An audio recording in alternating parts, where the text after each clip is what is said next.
นี่ละน่าจะไปฮับเอี่ยวจ้าเอามาแล้วบ่นางเอกน้ำตาลซันน้ำตาลจ้าวัสดีจ้าอีหล่ะยืนเฮี้ยงกันกันไหนอีหล่ะอายก็อีสูงทอแล้วตัวนี้ไก่พายใหญ่แล้วปีกายเตี้ยก็เขาปีนี้สูงแล้วดิป๊าดโถมื้อคืนนี่อายมีความสุขที่สุดนับตั้งแต่ปิดฤดูกาลมาก็ว่าได้ไป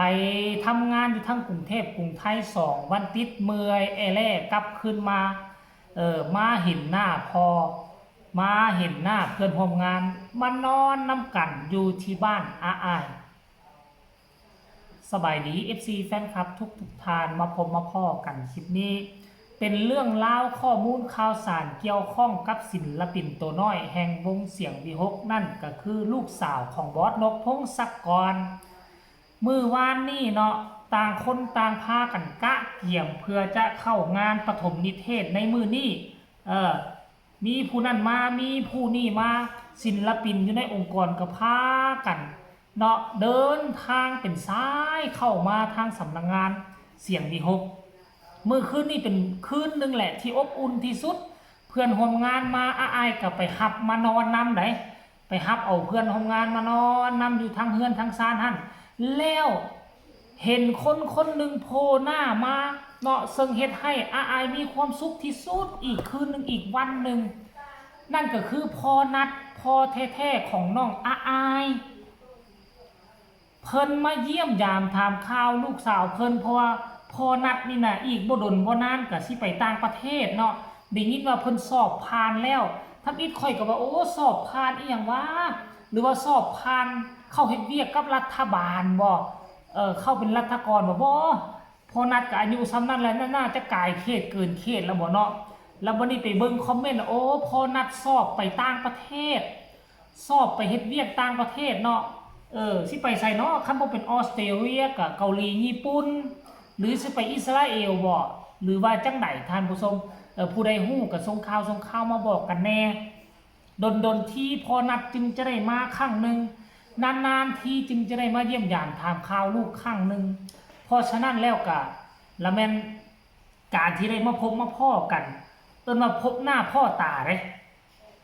คบหน้าคบตาถึงแม้นว่าแม่บ่ได้มาก็บ่เป็นหยังท่านผู้ชมแม่แท้ๆนะแต่ว่าส่วนใหญ่แล้วก็น้องอายก็สิคุกคีอยู่กันกับพ่อนกพ่อจ๋านี่แหละมีเวลาว่างยามใดก็เดินทางไปที่ขอนแก่นเนาะถ้าจำบ่ผิดไปหาพ่อนัดแต่ว่าแม่เพิ่นก็น่าจะติดต่อกันแชทหากันเป็นประจำอยู่ดอกแต่ว่าก็บ่ค่อยได้มาหากันน่าจะอยู่คนละสถานที่คนละพื้นที่น่าจะไกลกันอยู่ท่านผู้ชมซึ่งเรื่องราวที่ทุกคนจะได้เห็นไปนี่ก็คือความอบอุ่นระหว่างครอบครัวน้อยๆของอายได้ข้อมูลข่าวสารมาจากเพจของแม่หมอลำเป็นครีเอเตอร์คนหนึ่งที่โด่งที่ดังประจำซอยบ้านน้องอายเนาะเฮาได้เห็นการเคลื่อนไหวแบบนี้ก็เพราะเพิ่นเห็นแบบนี้แล้วรู้สึกดีอกดีใจข้ามของมาทั้งฟังเวียงจันทน์พี่น่ะเมื่อคืนนี้ก็นอนยิ้มอยู่เมื่อคืนแต่ว่าบ่ทันได้เฮ็ดเพราะมันดึกมันดื่นแล้วก็จึงได้ตื่นมาเฮ็ดคลิปอ่านข่าวให้พ่อแม่ได้ตอนเช้ามื้อนี้น่ะฝนตกตั้งแต่เมื่อคืนนี่ประมาณตอน 11 โมงน่ะ 11 โมงกลางคืนมาฮอดปัจจุบันนี่ก็ตกอยู่ก็เป็นห่วงอยู่ทั้งปฐมนิเทศวงเสียงวิหกเนาะแต่ว่าอยู่พุ่นเขาเจ้าก็มีโดมอยู่ที่ฝนบ่สาดใส่แล้วล่ะเนาะท่านผู้ชมเอารายละเอียดให้ทุกคนไปชมคลิปนี้พร้อมๆกันแล้วจังมาพ้อกันในช่วงต่อไปเชิญไปชมคลิปนี้ขอขอบใจเจ้าของคลิปแม่หมอลำเด้อทุกคนเดี๋ยวพาดูบรรยากาศนะครับผมอันน้องๆเพื่อนพาเฮ็ดกันทำความสะอาดออกหมดเลยได้พี่น้อง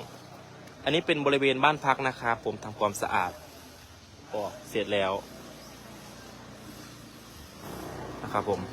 สวัสดีนะครับผมสวัสดีพี่น้องทั้งบ้านด้วยครับเด้อเดี๋ยวพาดูบรรยากาศกันทุกคนเดี๋ยวพายางเบิงจะได้เป็นจัดเก้าอี้ในนั้นอีกแมนจัดเก้าอี้ในประตูอีกข้างในตกไปทำความสะอาดออกอีกเพราะว่ามันมีเข้าใส่เนี่ยนั่นกระทบวิเทนมืออื่นแมน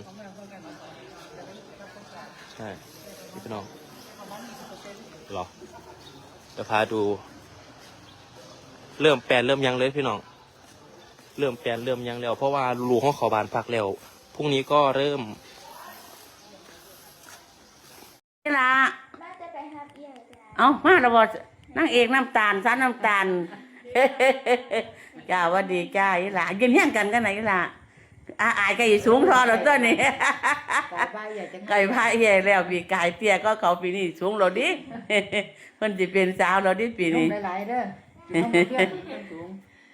ย่านโมมีหมูเลยไปเอิ้นเมานอนน้ำตีละ งาสิไปแตะเด็กหลายจ้าไปลาพากันไปพักผ่อนเด้อล่ะเด้อโอ้ยมีแต่คนดังๆตัวนั้นแม่ พอนัดมาเราพ่อเราบ่ละ สิพางาไป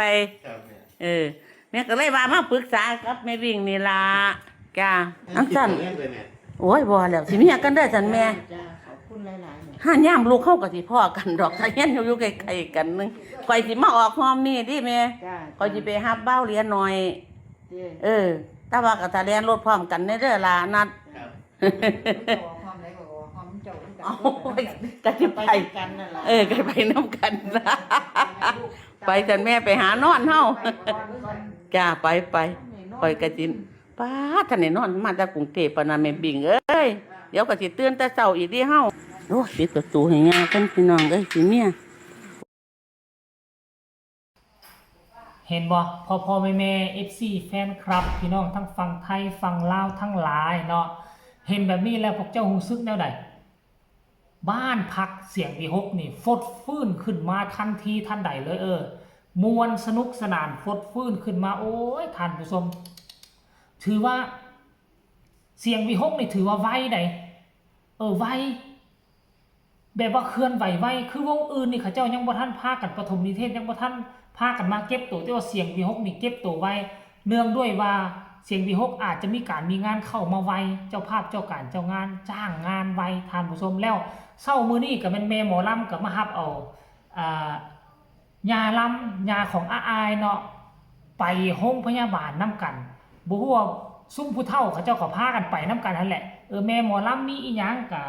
มาหายาล่ำไปน้ำกันยาล่ำมีอีหยังก็หาแม่หมอล่ำไปน้ำกันซุ่มผู้เฒ่า 3-4 คนเขาเจ้าไปน้ำกันบ่ฮู้ว่าเข้าไปมื้อนี้มันเข้าไปใส่เข้าไปทั้งอำเภอเมืองอุดรบ่หรือว่าพากันไปกรุงเทพกรุงไทยพุ่นเห็นเดินทางตั้งแต่เช้าเดี๋ยวนี้ก็พากันฮอดเรียบร้อยแล้วว่าซั่นเกือบบ่ฮอดว่าซั่นในรถรถพังว่าซั่นรถมีปัญหาโอ้ยท่านผู้ชมก็ขอให้ทุกคนไปห้องหมอก็ไปกวดก็ให้สุขภาพเข้มแข็งแข็งแรงก็แล้วกันซุ่มผู้เฒ่าให้อยู่เป็นโฮมโพโฮมไส้ให้กับหลานสาวอายเนาะเดี๋ยวอีกจักหน่อยนึงก็สิพาทุกคนไปติดตามปฐมนิเทศว่าเป็นจังใดเนาะ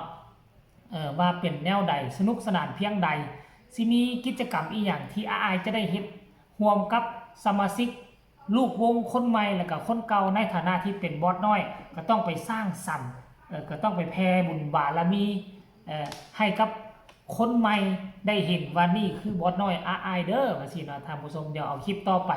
ค่อยจะนำพาทุกคนไปนำเสนอกันแล้วกันเด้อสำหรับคลิปนี้ก็ขอคนละ1ไลค์1แชร์เช่นเก่าเช่นเคยที่สำคัญให้กดติดตามให้แน่อย่ากดข้ามโฆษณาไผมีคำคิดคำเห็นแนวใดอบอุ่นหัวใจคือกันบ่ที่ได้เห็นแบบนี้ก็ส่งข่าวมาได้ทางใต้คอมเมนต์สำหรับคลิปนี้ลาทานผู้ชมไปเพียงสำนี้ก่อนเด้อทุกคนสบายดี